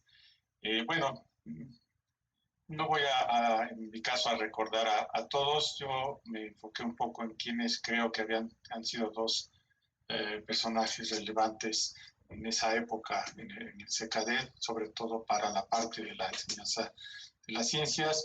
Y primero quisiera mencionar al doctor José Sániger. Como ya se ha comentado en diversas ocasiones, el doctor Sániger contribuyó de manera muy importante a definir las líneas de investigación y de desarrollo que tuvo el CECADET y que al final de cuentas fueron fructíferas y que llevaron a la formación parte del ICAT. Pero también porque me parece que fue un director que ayudó a un desarrollo armónico y muy amigable, lo más amigable posible que puede ser en estos casos, una dirección, ¿no? Para hacer del instituto, del centro, mejor dicho, en ese tiempo, un lugar muy agradable de trabajo y muy fructífero para todos nosotros. Aquí en la fotografía que está, también se ve pequeñita, pensé que igual que Rufino, que las iban a pasar en más grandes, se ve al doctor Sániger la única vez que fue a la comunidad indígena cuando se entregaron los materiales a todas las escuelas. Para mí, otra persona que ha sido pues, muy relevante, no solo porque todos saben muy bien que es mi esposa, sino por el trabajo que ha desarrollado y sobre todo en esa época con este proyecto que tuvo que ver con llevar la ciencia a las comunidades indígenas, es la doctora Leticia Gallegos. Los logros de este proyecto podemos verlos en dos partes. Uno, el académico, ¿no? El estrictamente académico, donde pues hay publicaciones, revistas internacionales, libros, etcétera. Pero el otro logro que no se puede ver en las revistas, que no se puede ver en las publicaciones, es lo que logró con los profesores de la comunidad. Eran profesores que no dejaban hablar a los niños, ¿no?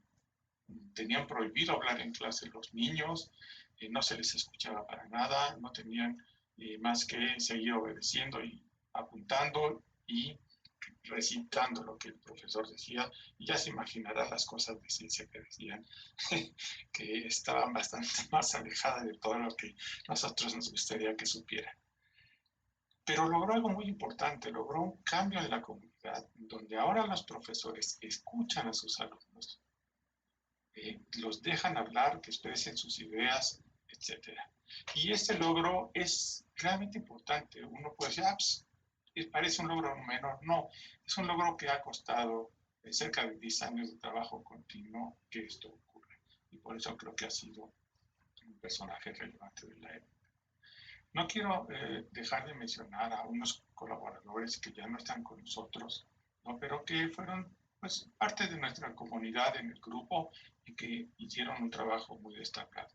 En primer lugar, a Inocente Tapia, que lo ven ustedes abajo, digamos, en la parte inferior del recuadro que tenemos donde están las fotografías. Y él pues fue uno de nuestros técnicos en el laboratorio de prototipos, en el taller, y tuvo una labor realmente muy destacada, era un técnico muy bueno.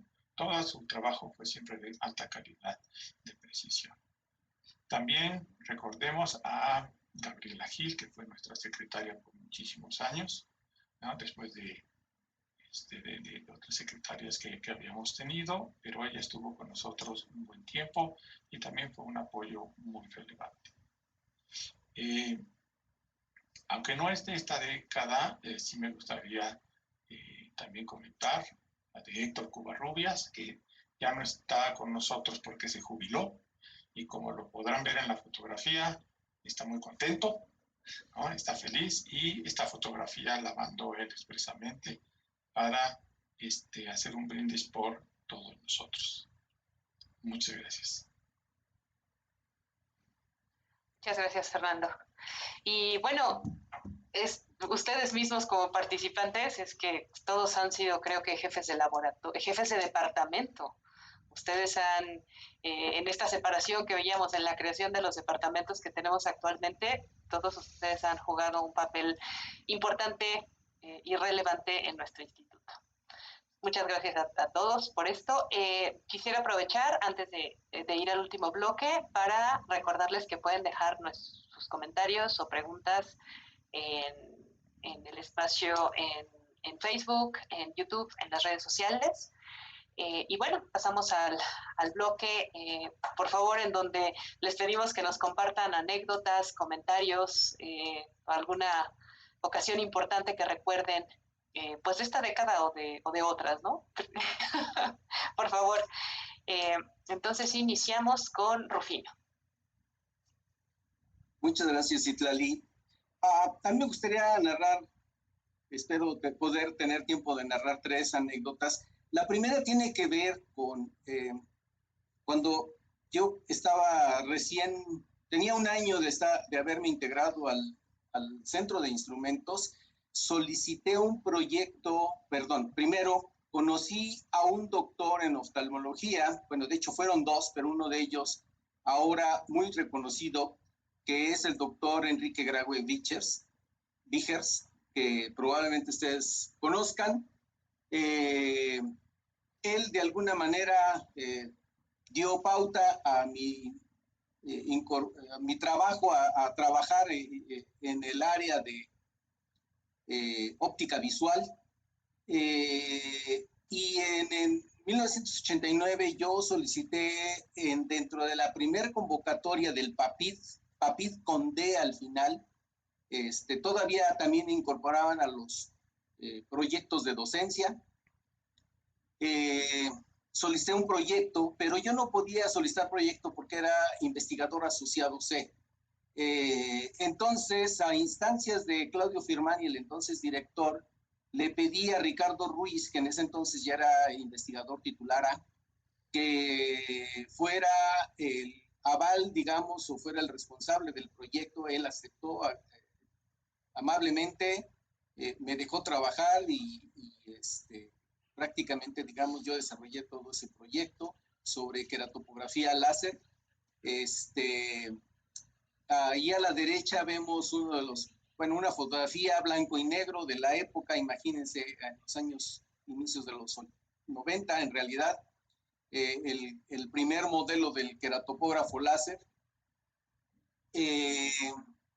Y a mí, bueno, la razón de escribir esta anécdota es porque conjuntan dos personajes importantes, el ahora rector de la UNAM, Ricardo Ruiz Bullosa, investigador ya retirado de ICAT, y haber participado en uno de los primeros proyectos PAPID. Otra anécdota que a mí viene a la mente es que en 1993, esto yo creo que pocos lo recuerdan, más o menos en 1993, al inicio del segundo periodo del rector José Sarucán, se desaparecieron 3 centros. Uno de ellos era el Centro para la Innovación Tecnológica, y muchos de nosotros estábamos temerosos de que el centro de instrumentos, que era un centro de servicios todavía en aquel entonces, pudiera también ser desaparecido. Les recuerdo que los centros se forman a instancias a propuesta del rector y pueden ser desaparecidos a propuesta del rector, y eso sucedió. Y nosotros estábamos en la tablita. Afortunadamente, bueno, con la dirección de Claudio Firmani nos llevó a convertirnos en centro de investigación, y de esta manera pues pudimos librarla y estamos ahora en situación de ser un instituto de investigación. Finalmente, la tercera anécdota que quiero comentar esa sí es de la época, todavía durante la dirección de doctor Felipe Lara, estaban haciendo unas obras de remodelación de los baños en el edificio principal, y había un ruido tremendo, porque además estaban trabajando en horas hábiles. Imagínense estar tirando el azulejo viejo de los baños para colocar nuevo azulejo, muebles nuevos, etcétera. Era un ruido terrible. La gente ya no aguantaba, no sabía qué hacer. Yo realmente hubo un momento en que me enojé, bajé al lobby, a la entrada, a la recepción del CECADET todavía, y me puse a gritar que ya pararan las obras porque no se podía trabajar. Se le había dicho a José Luis Pérez Silva que no continuaran en ese horario, que lo hicieran en las noches, que lo hicieran los fines de semana, pero no nos hacían caso. Entonces, en ese momento en que yo me puse a gritar y estuve diciendo que pararan las obras, los trabajadores pararon. Yo no sé quién dio la instrucción, no volvieron a continuar en el horario de horas hábiles, y todo el mundo estaba temeroso de que hubiera algún regaño, alguna llamada de atención hacia mí. De hecho, por eso no querían nadie decir nada en ese momento, pero finalmente no recibí ninguna llamada de atención. Se interrumpieron las obras, se cambió de horario, ya no hubo más ruido, y yo vi en el personal, sobre todo en la planta baja, porque esto fue en el baño de la planta baja, yo vi en el personal de la planta baja, que principalmente eran administrativos, una cara de alivio y algunos con cierto agradecimiento por lo que yo había hecho. Bueno, días después llegó Arturo Nogueira y me regaló un Hulk como el que está ahí, porque dijo que me puse como el hombre verde. Fue muy curioso, pero bueno, pues había que hacer algo. Muchas gracias. Muchas gracias, Rufino. Muchas gracias, qué anécdotas tan interesantes. Por favor, Gabriel, adelante. Gracias, Islali. Bueno, yo también tengo tres anécdotas muy breves. La primera de ellas se inició cuando yo me incorporé al Centro de Instrumentos. En mi plan de trabajo, el proyecto en el que yo iba a colaborar era el diseño de la línea de trasvase de hexafluoruro de uranio con José Sáninger. Y pues en algún momento que empezamos a platicar cuestiones que no eran de trabajo, me dijo, si algún día llego a ser director, ¿te vendrías conmigo de secretario académico? Y le dije, sí, Pepe, y no solamente eso, si cambia la legislación universitaria y te hacen rector, me voy de secretario general. Y en 2006, que lo nombraron director, le mandé un mensaje, Pepe, muchas felicidades, qué bueno por tu nombramiento como director. Me acuerdo que me dijo, no, ningún felicidades, ven por favor, baja a la oficina porque tenemos que recordar algo que platicamos en 1986. Y entonces en ese momento, bueno, hizo la propuesta como secretario académico y ya después fui nombrado. La segunda de las anécdotas, y aprovechando que está Rufino aquí, a lo mejor se va a acordar, a mediados de los 90 no es propiamente del periodo que estamos hablando, pero me gusta recordarlo. De los pocos investigadores o académicos que tenían cuenta de correo electrónico en 1994-95 era Rufino. Y yo estaba haciendo gestiones para ir a un congreso y le dije, Rufino, es que no atienden por fax, solamente por correo electrónico. Y entonces Rufino recibía mis mensajes, los imprimía, me decía, aquí te llegó otro mensaje. Eran tantos mensajes que me dijo, ¿sabes qué? Aquí está mi cuenta, mi clave, y escribe y cuando hayas terminado cambia la clave. Y Rufino se había acordado, bueno, yo sí me acuerdo perfectamente, la cuenta de correo electrónico era rufino@alefsinstrom.unam.mx. Y su clave yo no se las dijo, pero sí me acuerdo perfectamente cuál era la clave. Y la última de ellas es una anécdota que recuerdo con mucho agrado. En 2004, cuando me reincorporo al SECADET después del doctorado, hice la solicitud de proyecto PAPIT y el resultado no aprobado, pero tiene usted derecho a reconsideración. Entonces, la verdad es que ya no tenía yo planes de hacer la reconsideración y dije, bueno, ya ni modo, después tendré que aprender a escribir. Y en ese momento, Mayo Villagrán, que formaba parte de la comisión evaluadora del PAPIT, se acercó y me dijo, te rechazaron el proyecto, ¿verdad?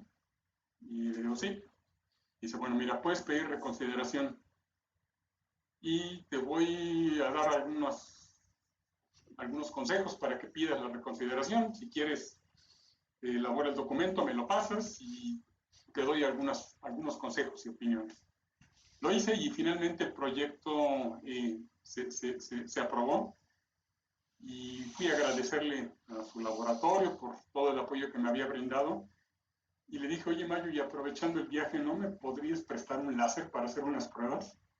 Necesito un láser pulsado neodimio jack. Me dice, sí, tenemos láseres, pero mejor habla con Rosalba porque yo no sé qué disposición hay y cuándo se van a utilizar los equipos.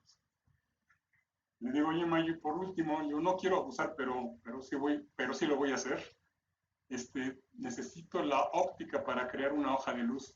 No, eso sí ya consíguela, por favor, porque no lo tengo. Entonces, en Facultad de Ciencias me prestaron la óptica, pero Mayo, a través de Rosalba, me prestaron el láser y con eso pude empezar a hacer algunas pruebas de visualización de flujo de fluidos. Y bueno, digo, esa última anécdota fue un gesto muy agradable por parte de Mayo y finalmente fue aprobado y fue mi primer proyecto PAPIT en la convocatoria 2005. Muchas gracias, Islay. Agradable escuchar de la colaboración entre los colegas, ¿no? Siempre el compañerismo que nos ayuda a hacer mejor nuestro trabajo. Rosalba, por favor, platícanos. Bueno, pues cuesta mucho trabajo recordar, ¿sí? Sin embargo, yo me acuerdo mucho cuando en el laboratorio de acústica estábamos acondicionando la cámara anecoica, es una donde les presentaba unas fotos, En esa tenían que construirse unos bloques de un material absorbente, ¿sí? Pero con una forma muy específica. Y bueno, nos pasamos días, incluso noches, ¿sí? Construyendo esos picos para llenar un recinto de 200 metros cúbicos, ¿sí? Con esos picos de metro y fracción de distancia, y lo hicimos todo nosotros, ¿sí? El grupo completo de Jesús, Toño, Ricardo, fue un trabajo muy, muy pesado, pero muy relajante en el sentido de que cuando ves terminado el trabajo, dices, ay, ¿cómo? ¿Nosotros hicimos esto? ¿Sí? Y bueno, no es el único trabajo que se ha hecho con mucho esfuerzo para tener las cosas listas. Cuando nosotros nos cambiamos al laboratorio del área nueva que nos dieron en el nuevo, cuando desapareció lo de mantenimiento en el ICAT, ¿sí? Bueno, en el centro de instrumentos en ese entonces, se repartieron las áreas y afortunadamente fue cuando ya estábamos creado el grupo de fotofísica y nos dieron un área grande en lo que antes era el taller. Bueno, pues había que trasladar todo nuestro equipo. Recuerden que ya empezábamos a tener algo de equipo porque ya teníamos proyectos. Teníamos que trasladar todo a la nueva área. Y bueno, piensen ustedes una mesa holográfica que pesa casi 800 kilos, casi una tonelada, ¿sí? Y la movimos nosotros, los del grupo. O sea, no nos apoyó ni máquinas ni nada, ¿sí? Entonces, es una muestra del esfuerzo que hace o que hemos hecho todos nosotros, así como lo han mostrado Rufino, Fernando, todos, para crear nuestros laboratorios, que ha sido un esfuerzo no de una persona, no de un grupo de personas, ha sido un esfuerzo de todos para lograr tener lo que se tiene actualmente, ¿sí? Entonces, pues yo sí considero que es muy, muy importante el esfuerzo que hacen todos y cada uno, todos nuestros estudiantes. En ese momento que eran 10 estudiantes cargando la mesa para poderla llevar y acomodar en una nueva área, ¿sí?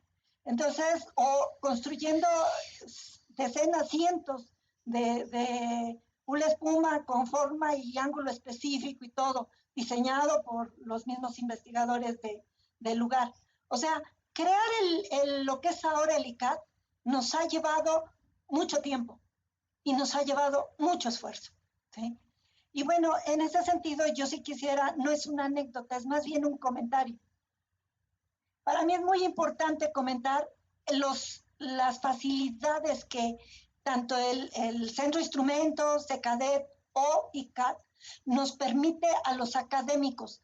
Como yo les comenté, yo entré como técnico académico, pero unos años después, ¿sí? Cuando me recibí de doctor, pasé a investigador, ¿sí? El hecho de haber terminado la licenciatura, la maestría y el doctorado siendo un personal académico de la UNAM no es algo que se viera en todos los centros e institutos de la UNAM, mucho menos en otras instituciones. Entonces yo sí quisiera hacer un reconocimiento importante para nuestra institución por ese apoyo que nos brindó para poder alcanzar los grados, ¿sí? Eso sería todo. Gracias. Gracias, Rosalba. Qué impresionante saber que esa cámara fue hecha a mano, ¿no? Prácticamente como una manualidad para hacer cada uno de estos conitos que nos comentas.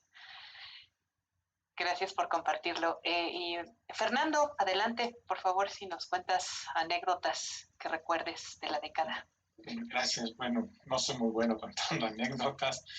Tengo un par de ellas que tienen que ver con el bachillerato. Como les comenté en algún momento, nosotros hacíamos pues, visitas, ¿no? Teníamos que ir a las escuelas a ver cómo estaban construyendo los laboratorios, qué faltaba, qué estaba bien, qué estaba mal, etc. Y hay dos anécdotas con relación a eso. Una es un día que fueron a varios de nosotros, yo no estaba con ellos, pero recuerdo que iban, no sé, iba Humberto, Betty, y otras personas, otros también estudiantes, fueron al CCH Sur, creo que era un sábado, algo así. Por ahí íbamos a cualquier hora, teníamos que ir porque no podía detenerse nada. Y llegaron, entraron, ¿no?, al CCH Sur y de repente se ven rodeados como de 15, 20 perros adentro, ¿no? Y perros agresivos, entonces se les echaron encima, tuvieron que correr y refugiarse en la caseta de vigilancia que estaba ahí, y hasta que no llegó el secretario administrativo, que era el que controlaba los perros, literalmente, es que pudieron ingresar a los laboratorios y hacer el trabajo. Otra anécdota curiosa es que llegamos a una de las preparatorias, ¿no?, y estábamos revisando, estaba todavía en obra, era la parte de obra, estábamos revisando y de repente vemos una de esas ventanas que tienen las preparatorias grandotas que se abren, ¿no?, que son enormes. En medio del vidrio, un orificio, un hoyo ahí. ¿Y eso por qué está? ¿Por qué lo hicieron? Ah, pues resulta que en nuestro laboratorio prototipo, es aquel que les mostré en una de las imágenes que estábamos construyendo, había un orificio, porque ahí había como, esto no tenía suficiente ventilación y muchos laboratorios no la tenían, pues teníamos extractores. Bueno, pues como copiaron todo igualito, hicieron un enorme hoyo en las ventanas que además se podían abatir para poner allí un extractor. Son cosas que pues ahora uno los cuenta con risa, pero en aquel momento dijimos, bueno, pues, ¿qué está pasando? Y un suceso que no es de esta época, pero no quiero dejarlo pasar, que no fue tan agradable, pero afortunadamente que es una anécdota, es que estaban en una reunión en un edificio de la SEP, estaban Leti, Betty, Elena, Héctor y Humberto, revisando precisamente los libros que iba a publicar la SEP para entregarlos a todos. Y estaban haciendo la revisión de los materiales cuando ocurrió el temblor del 17, ¿no? Estaban en un 7º piso y eso para ellos para la mayoría fue un shock terrible porque un edificio que tronaba todo, de hecho un edificio que quedó dañado, que ya no se utiliza, y afortunadamente no se cayó, y entonces ya terminó todo y pudieron salir. Seguramente lo han visto, es el edificio que está en lo que es la calle de Etiopía y Cuauhtémoc, antes la antigua glorieta de Etiopía, ¿no?, un edificio que está ahí en la esquina de toda hora de cristal, que está dañado, no se utiliza ese edificio. Entonces, pues afortunadamente este suceso quedó en una anécdota más.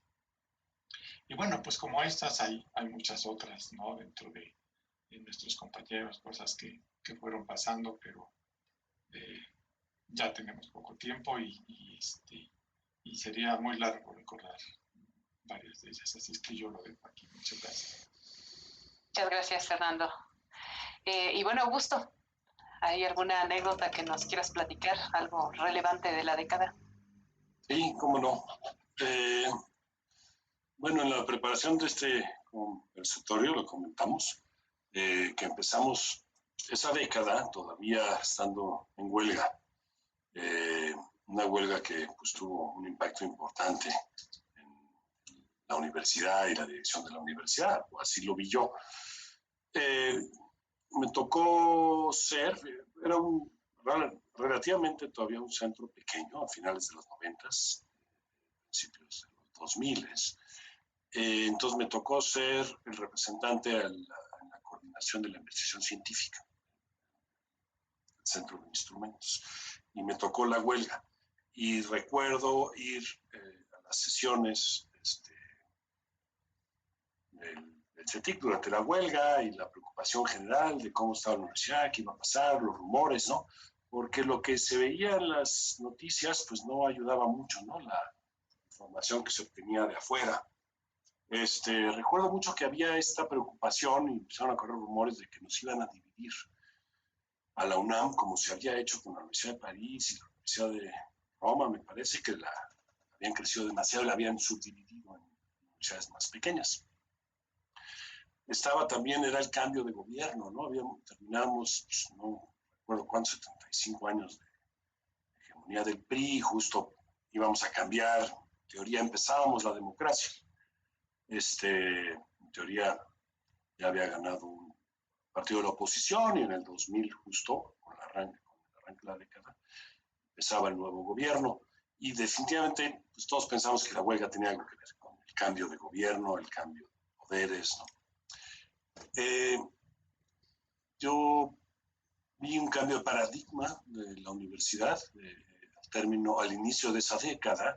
Todavía alcancé a ver la universidad al final de los 90s, que yo consideraba como una universidad más abierta, una universidad de masas, con ganas de crecerse, continuar creciendo. Y a partir del término de la huelga y esta década de 2000 a 2010 sí se vio un cambio en cómo se perfilaba la universidad. Nos volvimos una universidad un poco más de élite, más cerrada, ¿no? Bueno, ya no podíamos crecer tanto.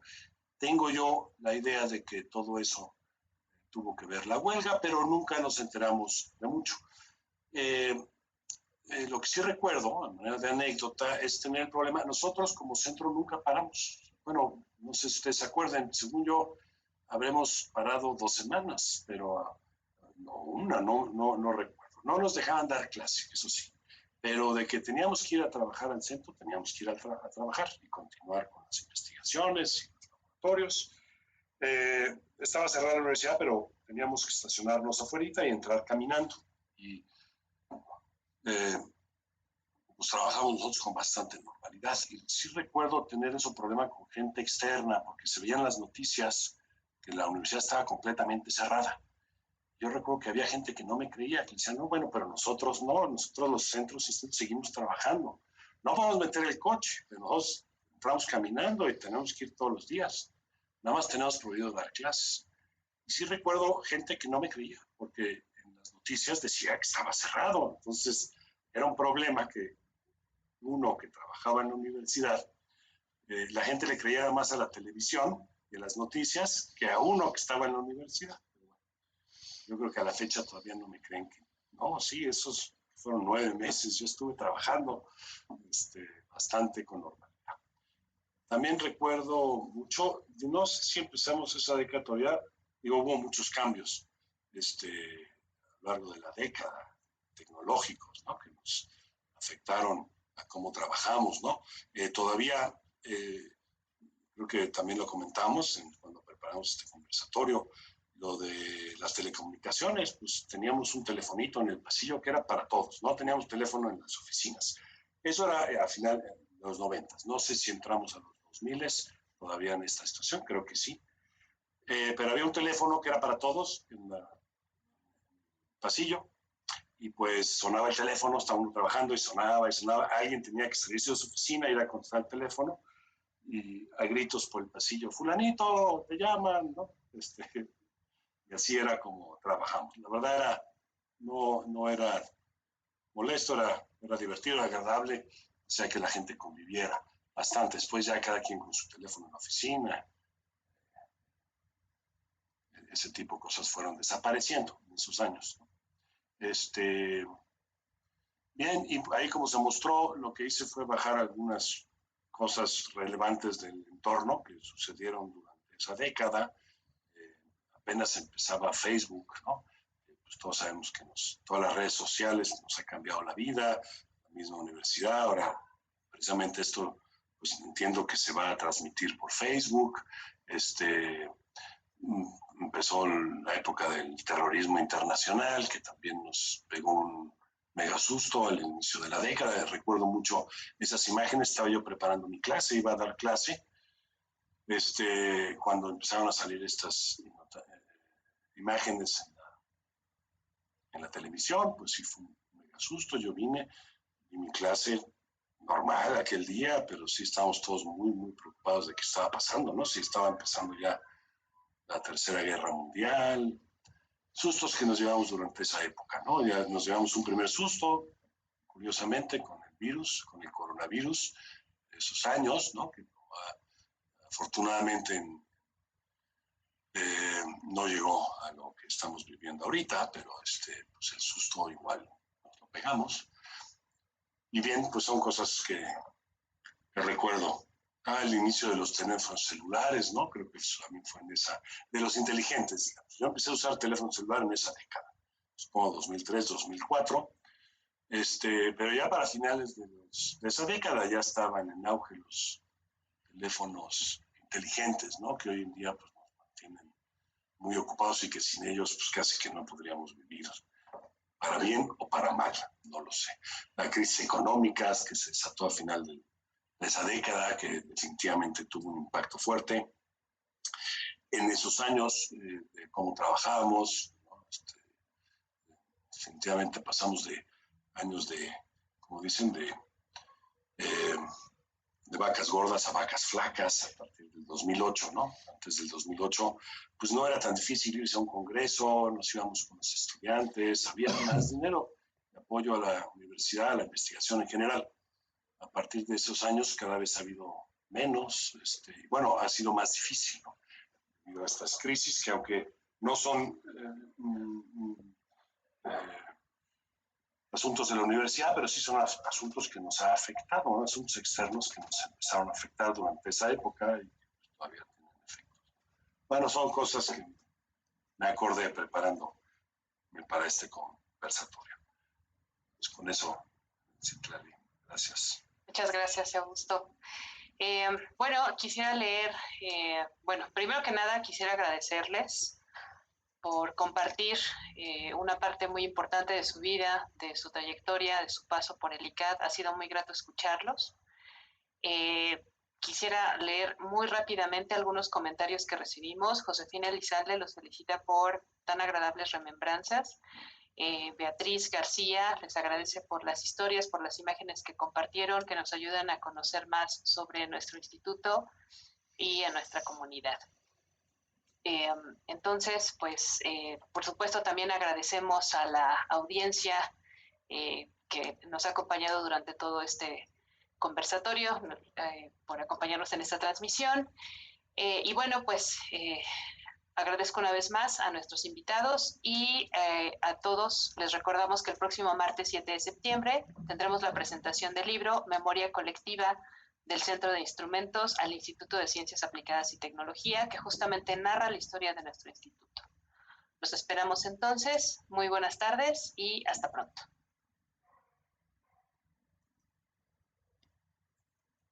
Muchas gracias, Citlali. Hasta luego todos.